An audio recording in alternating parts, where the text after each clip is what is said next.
Josh talked about how, Lawrence used to have his own vision in his head of what it looked like standing up there. I've been blessed or cursed, I guess, depending on how you look at it, to do quite a bit of public speaking in my life. And so I've always known what I look like up there. But unfortunately, over the years, how I've looked has changed. And the other day I saw that I stood sideways next to the thing, and the first thing that came out from behind the podium was this. Man, I need to do something about that. Okay. We are still talking about the divided kingdom, of course, and actually today we are going to get in the kingdom being divided. You may remember the title of this class was called Solomon and the Divided Kingdom. So we have spent the first 8 classes, well, really the first 2 classes were kind of introductory, and we've spent the last 6 classes talking about Solomon's reign and his wisdom and some of the gifts that God gave him and some of those situations. So we are now ready to move on. And so today we are going to be here, class number 9. And so we're going to be covering several sections there in 1 Kings chapter 12 through 14, and then in 2 Chronicles and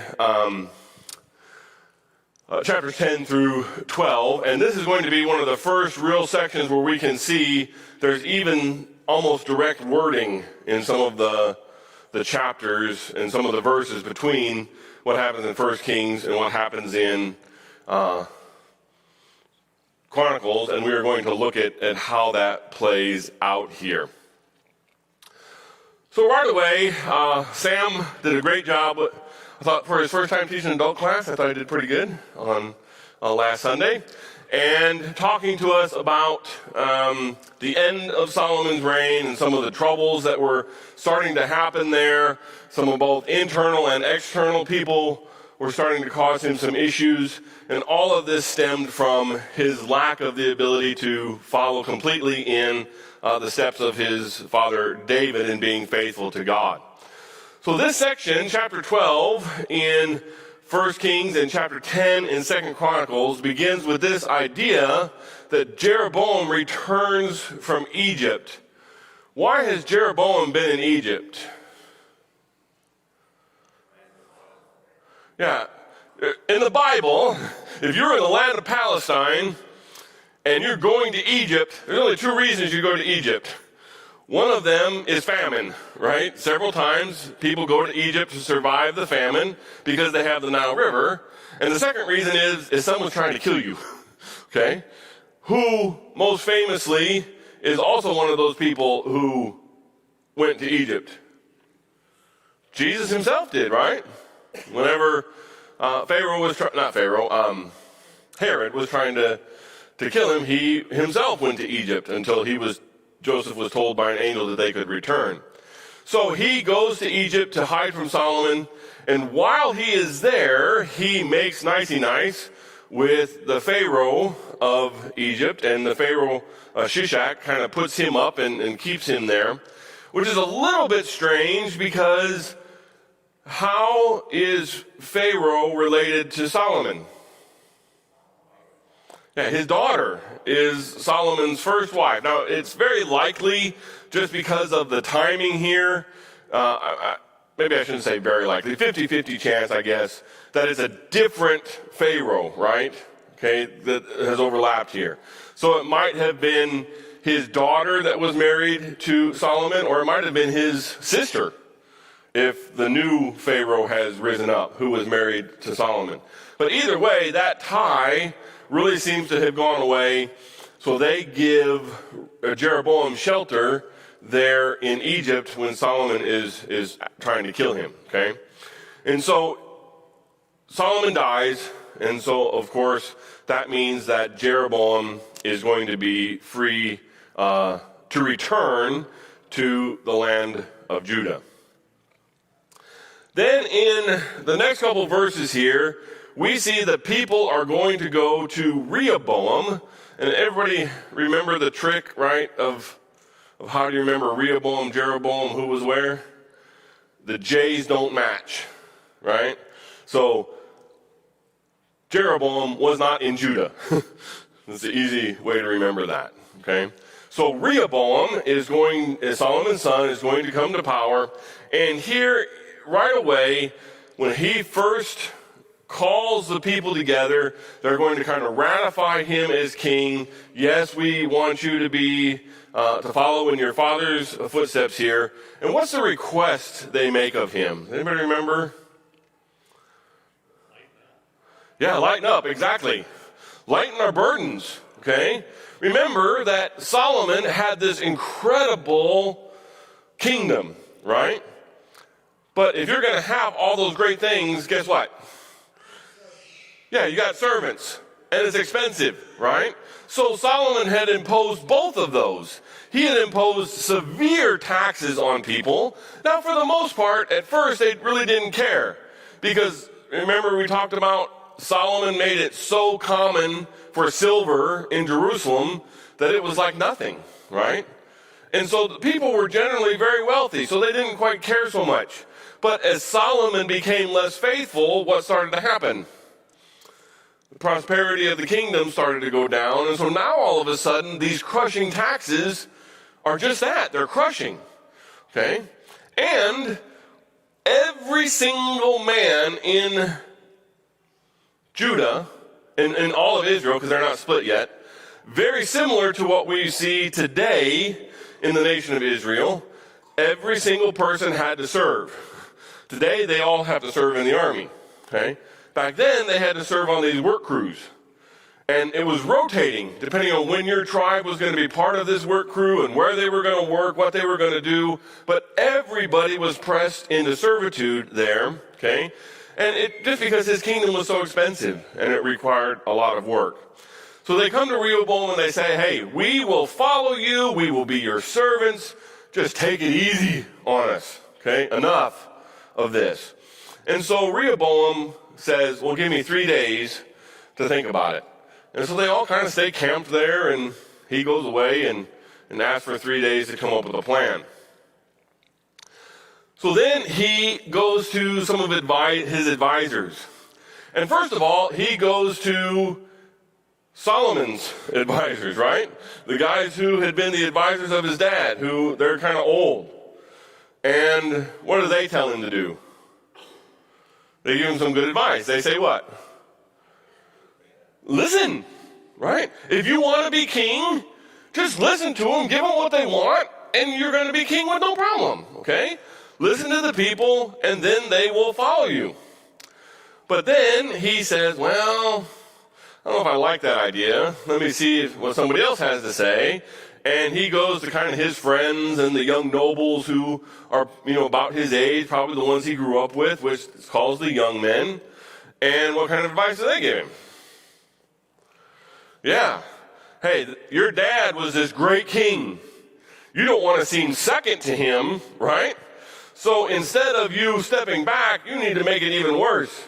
They thought they had it hard before under your dad. You're going to make it so much worse for them. You're going to put them all to work for you right away. No more of this, you get part of the year off. You're going to go work all the time. We're going to make this just absolutely as bad for you as we possibly can. Okay? Now, doesn't seem like great advice, right? But he gets those 2 pieces of advice. And so which one does he follow? The one he wanted to follow the whole time, right? The people who egged up his ego and helped him, kind of feel like he's the man. And so here in chapter 12, verses 16 through 24, and in 2 Chronicles 10, 16 through 11, 4, we're going to see the kingdom divides. So it splits. And it splits, and then depending on your interpretation of what happens here, I'm going to put one view up here, and then I'm going to tell you a better view in a minute, but so Judah and possibly Benjamin stay with Rehoboam, okay? And 10 others go to Jeroboam. I don't really think that it's and Benjamin. I think it's somebody else, but a very common view is that it's Benjamin. We'll talk about that more in a minute. So, of course, now Rehoboam responds just like we would think he would respond, okay? Hey, this isn't going to happen. I'm not going to let this happen on my watch. I'm not going to let the kingdom be torn. And so he's going to do absolutely everything he can do to keep it together. And he makes his second stupid decision of his kingdom is he sends this guy Adoram, who was the taskmaster under his father, right? This is the guy who was setting up their rotation, making them servants, making sure they work. He sends him into what's going to become Israel and says, hey, you go up there and kind of beat them into submission. This is the guy that has been hated for the past 40 years. And now he goes up there, so they say, oh, we ain't having none of this. And so they stone him and say, forget you. We're not listening to you anymore. And so now, what's Rehoboam going to do?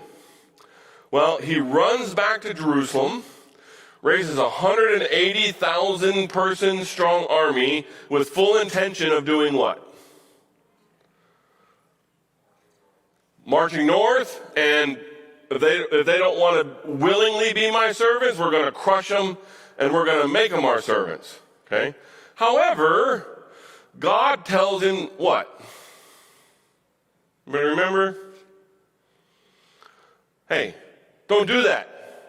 Who are they? Those are your brothers, right? Just because they have left doesn't mean that it's okay for you to go up there and kill them all.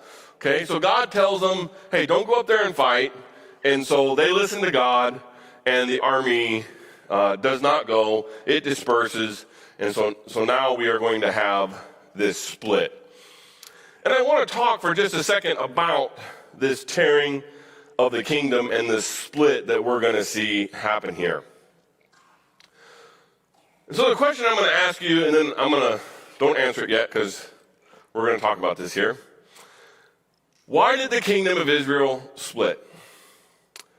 Most everybody would read chapter 12 and give you the answer that I almost wish that Sam or Ben had taught this class because they're closer to this age than I am by a long shot now. But in junior high and in high school, this is probably the most common read chapter in the Bible in those classes because everybody wants to use this story to say, why did the kingdom split? And what's the answer if you just read chapter 12? What would you come back as the answer of being the reason the kingdom split? Yeah, because he listened to the young men, not the old men, right? That is what you said, right? Okay. By your gestures and your mouth, I figured it out. So, now, we're going to use this as a great example of don't listen to your friends, because they're going to give you bad advice. And if Rehoboam had just listened to his father's advisors and he'd just taken the wise advice of the old men, all of these problems would have gone away and everything would have just been nice. Okay? But that's not the truth. Okay? The split wasn't caused by Rehoboam's poor choice. Rehoboam's poor choice may be the instrument that God used to make it happen, but in reality, why was the kingdom torn in two? Because what? God did it. God did it for one reason, and that reason was what? Solomon. Remember whenever they had that great dedication to the temple, and whenever, David is dying, and so he gives this great blessing to Solomon, and he says, please be strong and show yourself a man and do what? Follow after God. Keep his commandments, follow in his ways. He will take over you and take over and guide you and watch and make sure that everything works out. And then, at the dedication, God makes the same promise to Solomon that he made to David. I will be with you. I will establish your throne forever. But unlike David, he throws in an if clause. David's promise was unconditional. Solomon's promise, though, is conditional. God tells Solomon, I will stay with you and I will hold the kingdom together and you will have just like your father David, your name will be last forever. If what? if you follow me and if you behave, okay? Which, what's implied? He kind of says it, but doesn't come right out and say it. But if you don't follow me, that's not going to happen, right? Okay? So it's because of Solomon's unfaithfulness that these things are going to happen. And we read about that in 1 Kings 11, 9 through 13, and then also in 30 through 36 is another section. But I want to look at this, and I got all this up here again. 30 through 36 is another section there that talks about it, where the whole splitting of the cloak happens. But first of all, I want to read the verses where God told Solomon, or why the kingdom is split here.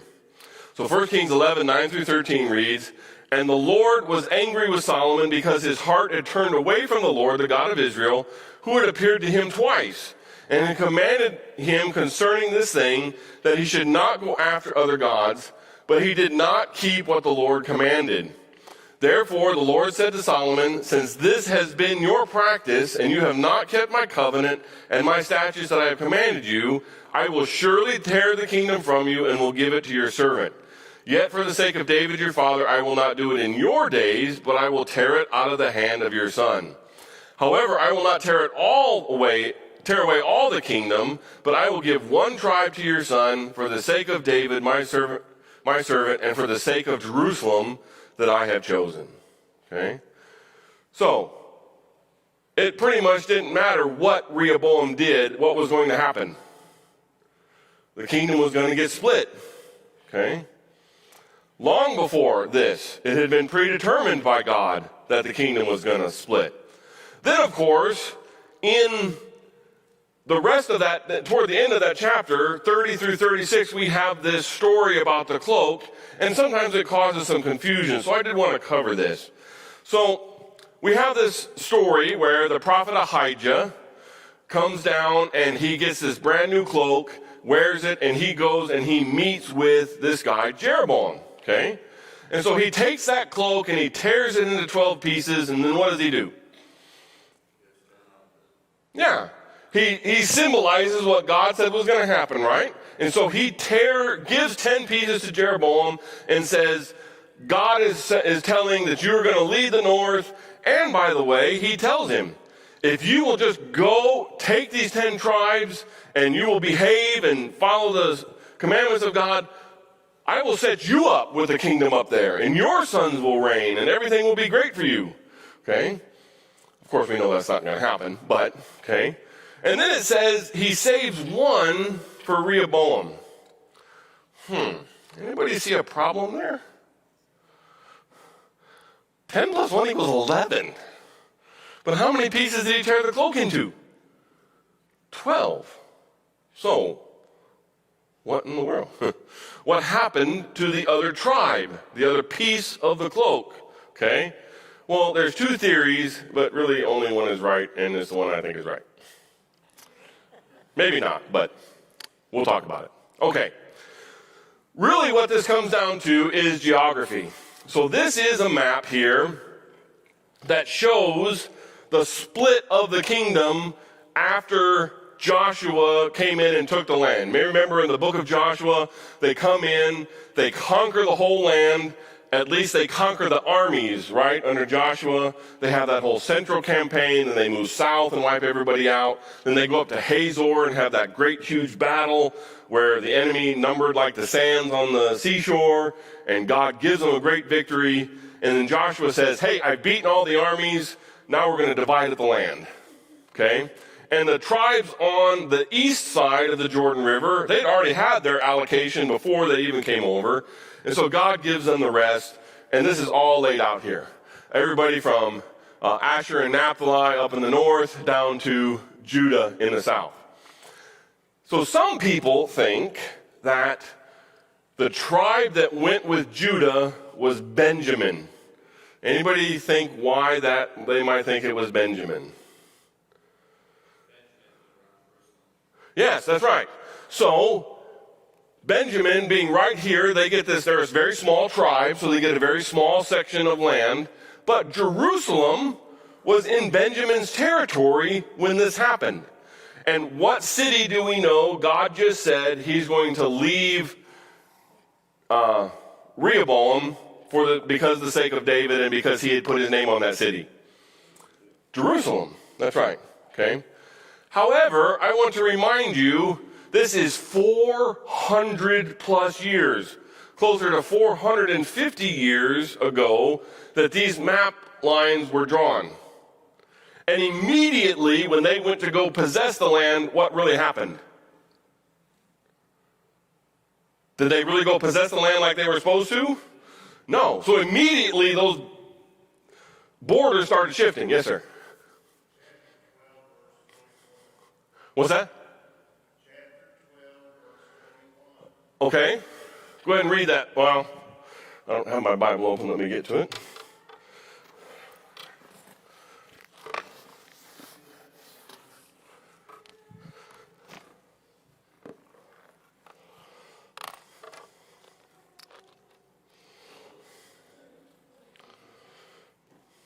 First Kings, chapter 12.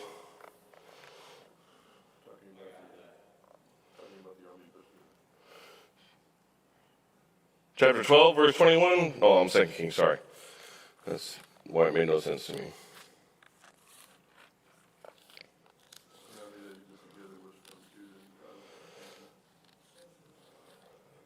And when Rehoboam came to the house of Jerusalem, he assembled all the house of Judah and the tribe of Benjamin, the 180,000 warriors, right? Okay. So that's the army that he tried to go and use to take the rest of the land. Okay. I don't think that necessarily means that tribe stayed with him. Because what happens with that army? It gets dispersed, right? And God says you can't use that army. Okay. To me, the one that has always made more sense that it would be is what tribe is completely encased in Judah? Simeon. Okay? In fact, you may remember when Joshua split the land, Caleb, right, who was the leader of Judah, said, "Let me go. Let me conquer the giants that are still left because I'm 80 years old and I'm still as strong as I was before when we went into the land to spy it out. Let me go do that."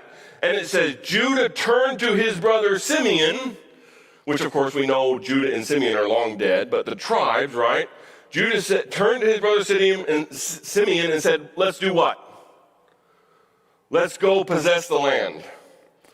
In the Bible, that is the last time that you hear Simeon separated out from Judah. After that, it's always together. Okay? So I understand the army that he builds is from Judah and Benjamin, but yet the land itself, who's the tribe that's kind of lost? Simeon. Okay? So that's why I think we no longer see that 11th, that 12th piece there, is because Judah and Simeon are now one there. Okay? But again, what's that?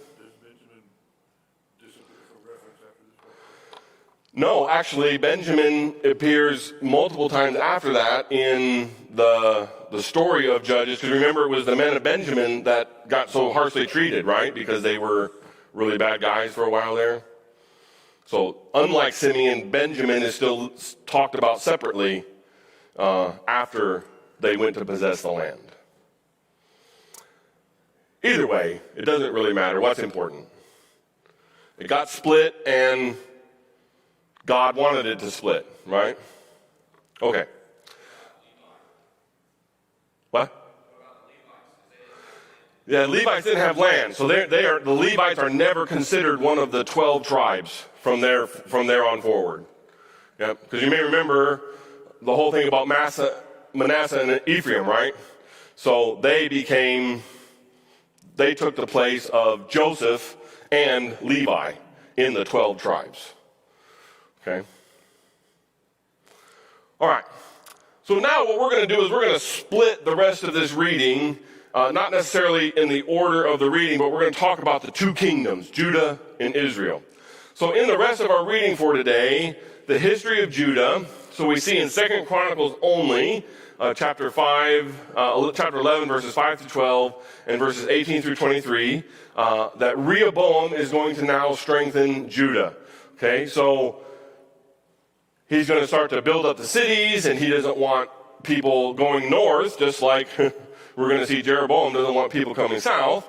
But he's going to strengthen Judah here, strengthen the cities. He's going to build some forts, do all those kind of things. And then we do see, and we talked about this, I think a couple weeks ago, we mentioned this, that a whole bunch of people from the north, they just go ahead and move south anyway, right? The people who remain faithful. Who specifically is called out? Does anybody remember? The Levites, right? The Levites, they kind of leave the cities where they were in the north and they move south because what happens in the north? Yeah, they kind of kick them out because, we'll talk about this more in a minute, but who all can be a priest, right? So they all come down to Judah. And then it even says that in Israel, those who remain faithful to God and wanted to worship God like they were supposed to, they moved to Judah. Okay? So we do see this kind of exodus of people from Israel moving south into Judah here. So the priests and the Levites and the common people who set their hearts to God is the exact phrase that it uses here. Okay?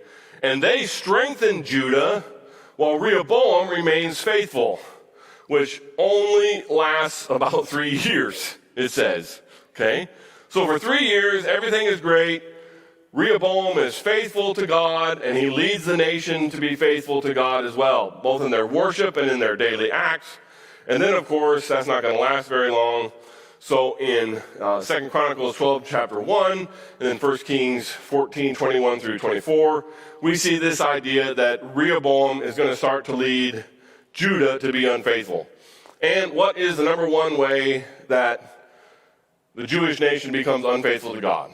They start following what? It's always the same sin over and over. Idolatry, right? They're going to go worship other gods, okay?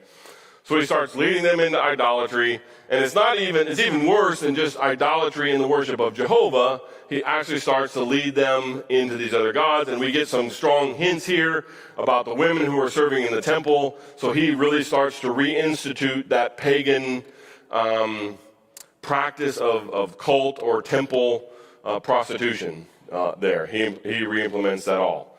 Okay? So because of that, just like in the time of the judges, and just like with his father Solomon, when the leader of the people or the people themselves are unfaithful, what does God decide to do? He raises an oppressor, right? Someone to come fight him, okay? Who is it this time? Should be no surprise because he helped Jeroboam. It's going to be Shishak, the king of Egypt, right? The Pharaoh, okay? So Egypt is going to come up and attack Judah. They take all the fortified cities that were built by Rehoboam. So remember, he spent those first 3 years strengthening Judah against invasion. And then as soon as he doesn't behave anymore, God sends an army to come take him. And what's the first thing they do? They take all those cities he built as defensive, right? What is God saying? Who's going to keep the kingdom together? Is it going to be Rehoboam building all these forts? No. The kingdom's only going to stay together. The kingdom's only going to be prosperous as they follow God. So he actually not only takes all those cities, but he sacks Jerusalem and plunders the temple and the palace. Remember, Sam talked about all that gold, right? All those shields of gold, the big ones and the small ones. Who knows how many tens of thousands of pounds of total in shields that was, right? Okay. All of it taken. All of it captured, okay? All that wealth that Solomon built, pretty much taken away because his son was unfaithful here, okay? However, Judah is finally saved because they finally humble themselves, just like in the time of the judges, when they humble themselves and when they say, hey, okay, we'll turn back to God, God says, fine, you can stay, and they are saved from that. And then we find in chapter 14, 29 to 31 of 1 Kings, and 2 Chronicles 12, 13 to 16, the death of Rehoboam. He reigned 17 years, 3 good years, 14 bad years, apparently. He is labeled overall as an evil king, and his son Abijam, or Abijah, depending on, it's just spelling there. We see that's the difference between Hebrew and Greek of the versions of the Old Testament we have. So Abijam or Abijah, same thing, becomes the king of Judah here. So now let's talk about what's happening in the north, okay? So immediately upon the split, we would think that Jeroboam knows he's got a good thing going, right? God has come to him and through the prophet Abijah said, hey, all you have to do is behave and I'm going to set you up for life and your son's after you and everything's going to be great. And then he moves to the north and what's the first thing he does? Messes it up. I mean, very first thing he does, okay? And so he brings in this idea of perverted Judaism. So the details of this kind of new quasi-Judaism religion that he brings in here is he's first of all going to make golden calves for Israel to worship at Dan and Bethel.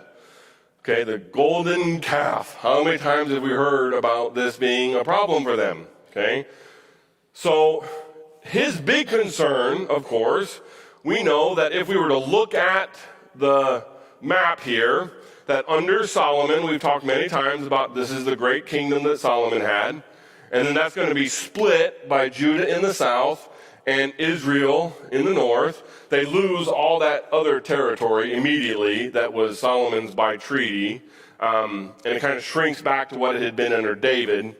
And what is Jeroboam worried about?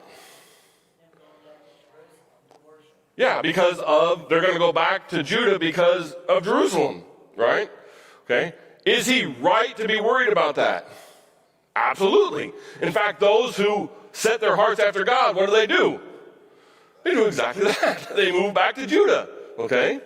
So his great idea is we're going to make these 2 golden calves, and one we're going to put in the far north. So, hey, you people who are, you don't have to go to Jerusalem anymore. You don't have to go so far. We're going to set you up with your own place you can worship in the north part of the kingdom. Just go there. It'll be shorter for you. And for everybody who's close to Jerusalem, we're going to put one right on the road to Jerusalem. So before you would cross over, there's no need to cross over. Just stay here. You can worship at Bethel here, okay? So the very first thing he does is set up those golden calves.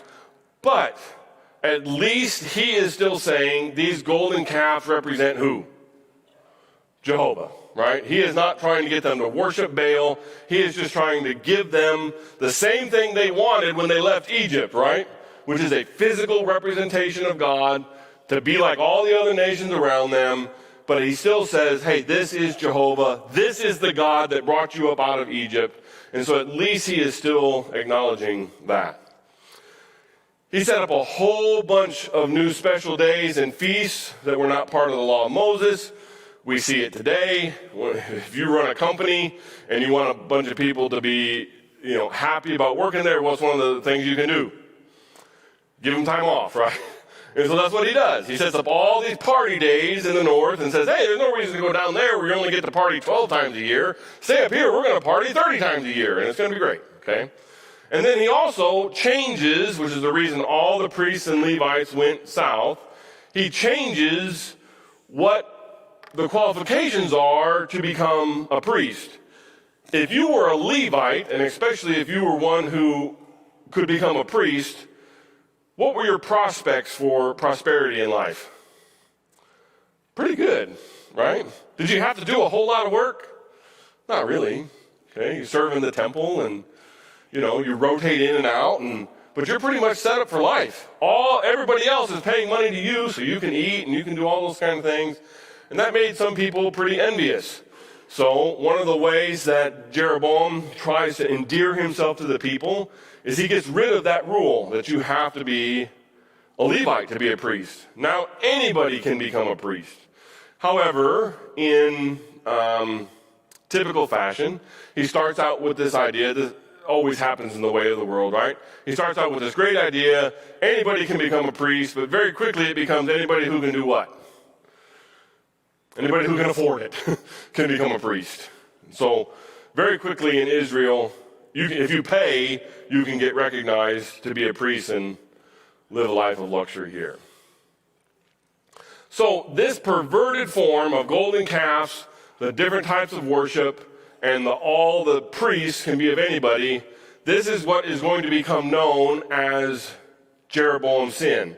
Or, as we will see it repeated, this exact phrase for almost, I think actually every single king in the north, it will say, continued in the sin of Jeroboam, the son of Nebat, which is this sin here, okay? So it becomes Israel's downfall. All of the kings follow this system of worship. Even Jehu and some of his sons who are kind of good kings, it says they did some of the things that God said, but what did they still do? Followed in the sin of Jeroboam, the son of Nebat, okay? So now, Jeroboam is going to be confronted by God. God sends, the only thing we know about him is as a man of God, okay? He is going to come prophesy against the altar and the false priests. He makes this terrible prophecy about it's going to get torn down and the bones are going to be in there and they're going to pour out and all these kind of things. Just makes this terrible prophecy against the altar. As he goes to leave, Jeroboam says, "Get that man!" And what happens? His arm withers, right? And shrinks and shrivels, okay? But then, of course, he begs the man of God, "Oh, I'm sorry, I didn't mean for us to capture you. Please beg for God to heal it." And he does, and so God does. Despite all of this, it doesn't stop Jeroboam from doing his evil ways. Okay? He's still going to do the same thing, and now, of course, it's going to come to pass exactly what God says. So Jeroboam's son is going to immediately become sick, and the mother sends out to Ahijah saying, "Hey, come tell us what's going to happen. Pray for our son that he'll get healed." But instead, we see this terrible prophecy against Jeroboam. First of all, to the mother, your son is sick and dying, but you can't do what? Anybody remember? You can't go home and see him. Because as soon as you go home and see him, as soon as you get in the house, what's going to happen? He's going to die. That's right. Okay? I can't imagine that. As soon as you go home to see your sick and dying son, as soon as you step in the door, he's going to die. So she can't stay away, and she goes home, and what happens? He dies. Okay? But it gets even worse. There's this terrible prophecy that's against Jeroboam and his family, that they're all going to get killed, and they're all going to get killed in the most gruesome manner. Their bodies aren't even going to get to be buried. Okay? If they die in a city, what's going to happen to them? Anybody remember? Terrible. Their whole body will be eaten by dogs. And if they die outside of the city, they die somewhere in the country, their whole body's going to be eaten by birds. There's not going to be enough left to even bury them. There's only one son who's going to get a burial and who's going to get honored, and that is who? Abijah, the son who died, right? Because it's not because of him. He was a good boy, apparently, but yet his father brought this terrible punishment on the entire family here, okay? So then, of course, Jeroboam is going to die. We've only got a few minutes left here. So Jeroboam reigned 22 years, and his son Nadab becomes king of Israel, and things aren't really going to be good for Nadab either. But that really takes us to the end of our reading for today. Except for, did anybody notice I skipped over a huge chunk of 1 Kings chapter 13, verses 11 through 32. So, we have this strange side story here. It really has nothing to do with the overall history, nothing to do with the story of Jeroboam and his family, or the succession, or anything to do with Rehoboam and his problems. It's just this confusing story that makes no sense to us because of who is punished and who is spared and all those crazy kind of things. So it's going to be a story of two prophets. One of the prophets is the man of God that went to Jeroboam, okay? And We don't really know for sure where he's from. We get conflicting verses here. 1 Kings chapter 13, verse 12, verse 14, and verse 21 talk about him coming from Judah.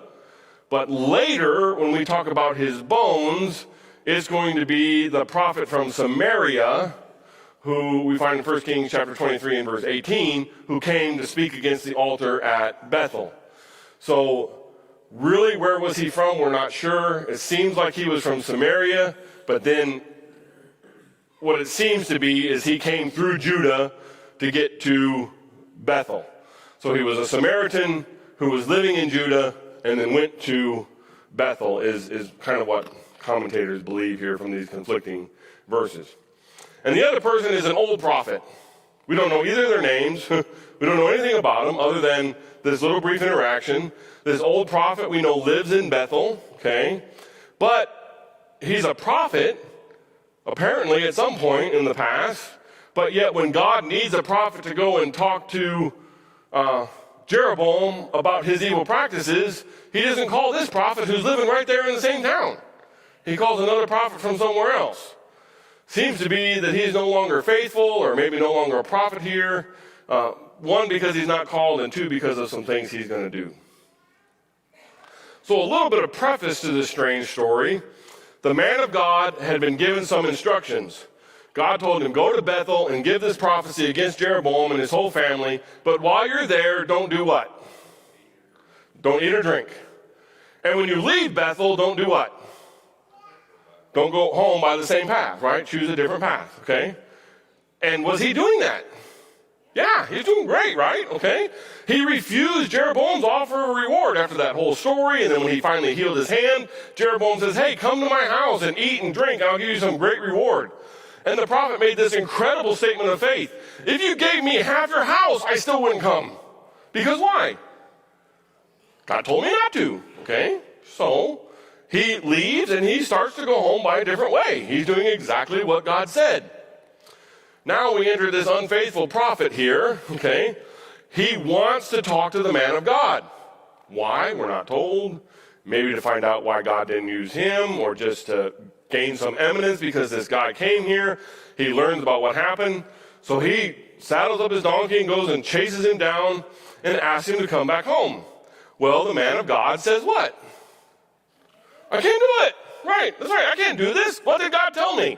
He told me don't eat or drink and go home by a different way. So what am I going to do? And then we see this crazy thing, this old prophet. What does he say? Yeah, an angel came to talk to me, right? And an angel told me it's okay. And God now wants you to come to my house. God changed his mind, apparently. Well, that sounds good, right? This guy apparently had an aim of being a prophet at some point. So the man of God is fooled. And he goes to the old prophet's house and he eats and drinks. Well, then, as soon as he starts eating, now all of a sudden the old prophet becomes a real prophet again, and he prophesies, and God starts to speak through his mouth.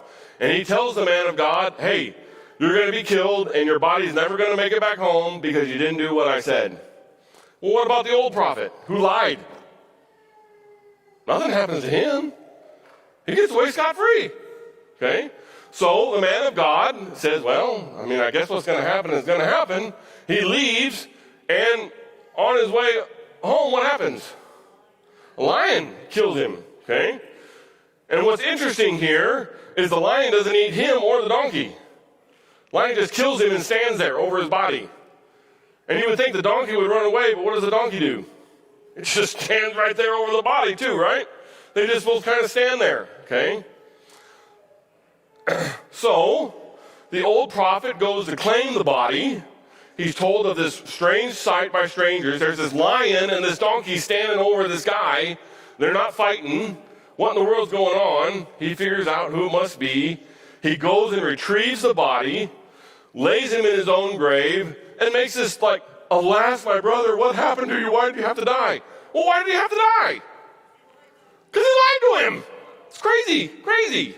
It wasn't this guy's fault. It was his fault all along, right? It wasn't the old prophet. It wasn't the man of God. It was the old prophet's fault.